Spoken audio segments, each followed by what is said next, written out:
বিসমিল্লাহির রহমানির রহিম। Hello my lovely viewers, আসসালামু আলাইকুম। আজকে সামার ফেস্টিভ্যালে যাচ্ছি বাংলাদেশ ইটালিয়ান ফ্যামিলি ওয়েলফেয়ার অ্যাসোসিয়েশনের পক্ষ থেকে।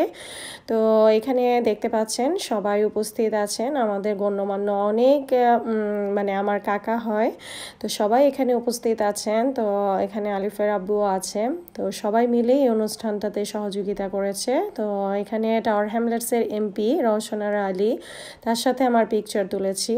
আর আমার আলিয়া দৌড়ে দ্বিতীয় স্থান অধিকার করেছে, আলহামদুলিল্লাহ। সো সেই পিকচারটাও শেয়ার করলাম। তো চলুন, লেটস গো, আজকের ব্লগটা এখান থেকেই শুরু করা যাক। তো এখানে আলিয়া এই ভিডিওটা করেছে, আমার মেয়ে। মাশাল্লাহ, সে এখন থেকে অনেক অ্যাক্টিভ, সে অনেক কিছুই বুঝে, আমার থেকে অনেক কিছুই মানে সে ইন্সপায়ার হয়েও সে ভিডিও করা স্টার্ট করে দিয়েছে। তো আমার মেয়ের এখন 6+ চলতেছে, মাশাল্লাহ, সে অনেক কিছু বুঝে। তো আমি তো প্রথমেই দেখতে পাচ্ছেন একটা গ্রাউন্ড পরেছি। তো প্রথম পিকচারটা যেটা, সেটা আমার মেয়েই তুলে দিয়েছে। তো আমরা বের হয়ে পড়েছি, রাস্তায় প্রচণ্ড জ্যাম ছিল। আর এই ভিডিওটা করা হয়েছিল রবিবারে, তো আজকে আমি পাবলিক করছি।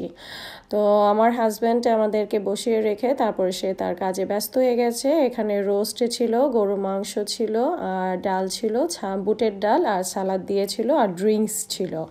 তো সব খাবার মানে আলিয়া করতেছিল, সে খেতে পাচ্ছে না, আমাকে বলতেছে হেল্প করো। তো আমরা খাওয়া দাওয়া শেষ করে তারপরে 2টা রুম থাকে এখানে, এটা কমিউনিটি সেন্টারে করা হয়েছে। তো এই পাশের রুমটাতে আসলাম। তো এখানে ডেকোরেশন করেছে খুব সুন্দর করে। আর এই তো এত মানুষ ছিল, কি বলবো, অনেক আনন্দ হয়েছে, অনেক অপরিচিত মুখদের সাথে পরিচিত হতে পেরেছি। আর এখানে তো এই যে বাচ্চাদের খেলার জন্য এইটা ছিল খুবই ভালো, মানে আলিয়া অনেক বেশি খুশি হয়েছে, আলিফও ছিল। আসলে এই অনুষ্ঠানটাতে গেলে একটা অন্যরকম নিজের দেশ, মানে ইটালি থেকে সবাই এখানে এসেছে, একটা অন্যরকম ভালো লাগা কাজ করে, সবাই পরিচিত।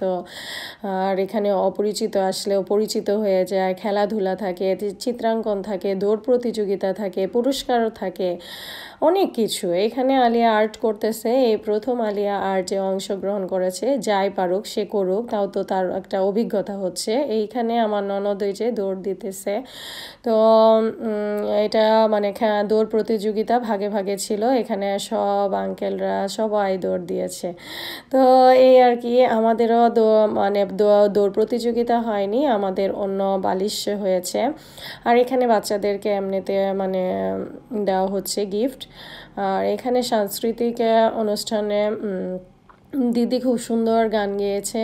আর রানা ভাই ছিল, আজাদ ভাই ছিল, তারাও গান গেয়েছে। দিদির নামটা আসলে আমি ভুলে গিয়েছি, সরি। তো এই ভাইয়াটা অনেক বেশি সুন্দর গান গেয়েছে। তারাও এই ভাইয়াটা সিলেটের, আর প্রথমে যে উনি ছিল ইটালিয়ান। তো খুব সুন্দর মানে গান গেয়েছে, আর সবাই সুন্দরভাবে উপভোগ করতেছিল, নাচে গানে একদম ভরপুর ছিল। পরে পুরস্কার বিতরণী হবে, লটারি হবে, তারপরে আমরা বাসায় চলে আসব। আজকের অনুষ্ঠানটা একটা অন্যরকম মনোমুগ্ধকর ছিল, কারণ হচ্ছে ইটালি থেকে সবাই এখানে আগত হয়েছে, আর সবার একটা অন্যরকম ভালো লাগার কাজ করে, ভালোবাসার কাজ করে, আন্তরিকতা অন্যরকম থাকে। তো আজাদ ভাই একটা দুঃখের গান গাইছে, মানে সে খুব কষ্টের একটা গান গেয়েছে, সেটা হচ্ছে পর মানুষ নিজে আপন মানুষ দুঃখ দিলে দুঃখ বলা যায় না। তো এখন এমপি রওশন আলী সে আর কি আমাদেরকে মানে তার কিছু স্পিচ মানে উপস্থাপন করছে। সে সব কিছু মিলিয়ে আমাদের এই যে আমরা বাঙালি কমিউনিটি সম্পর্কে অনেক কিছু বলেছে উনি। আর এখানে এই যে পুরস্কার বিতরণীতে কাকা ছিল। তো সব মিলিয়ে খুব দারুণ ছিল আজকে। আর এখন আমরা চলে আসতেছি টানেলের ভেতর দিয়ে। তো সবাই এই ছোট ব্লগটি উপভোগ করেছেন আশা করি। আজকে বেশি বড় ব্লগ দিলাম না, তো এই আর কি, খুব ব্যস্ততায় দিন কাটে, কি বলবো, সব মিলিয়ে আসলে পারা যায় না। যখন যার উপরে যেটা পড়ে তখন সে সেটা বুঝে। আসলে অনেকেই ব্লগ দেখে বলে যে এটা আর দেখার কি, এটা মানে কি আর এমন অনেক কিছু মানে মন্তব্য তো করতেই পারে। আল্লাহ হাফেজ।